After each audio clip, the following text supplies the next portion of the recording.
নমস্কার বন্ধুরা, আজ আমি আপনাদের সঙ্গে শেয়ার করব ডিমের ললিপপ। এখানে প্রথমে আমি প্যানটায় তেল গরম হতে দিয়ে দিলাম।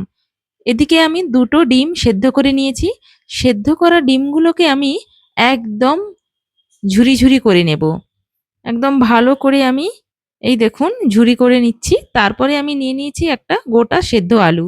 আলুটাকেও আমি ডিমের সঙ্গে সেমভাবে ঝুরি করে নেব। এখানে প্রথমেই ভাজা মশলাটা তৈরি করে নিচ্ছি।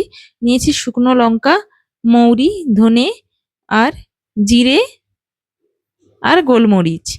তারপরে এখানে আমি ডিম, আলু, পেঁয়াজ কুচি, কাঁচা লঙ্কা কুচি আর ভাজা মশলা, আর লঙ্কার গুঁড়ো, লবণ ১ চামচ আর গরম মশলা আর চিলি ফ্লেক্স সমস্ত উপকরণকে আমি ভালোভাবে মাখিয়ে নেব।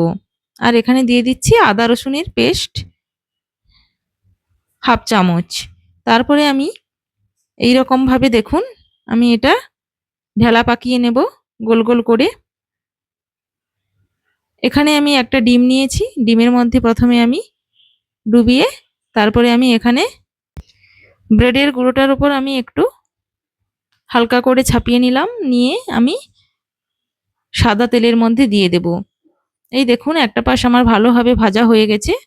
আর এখানে আমি টুথস্টিকগুলোকে আমি গেঁথে দিয়েছি।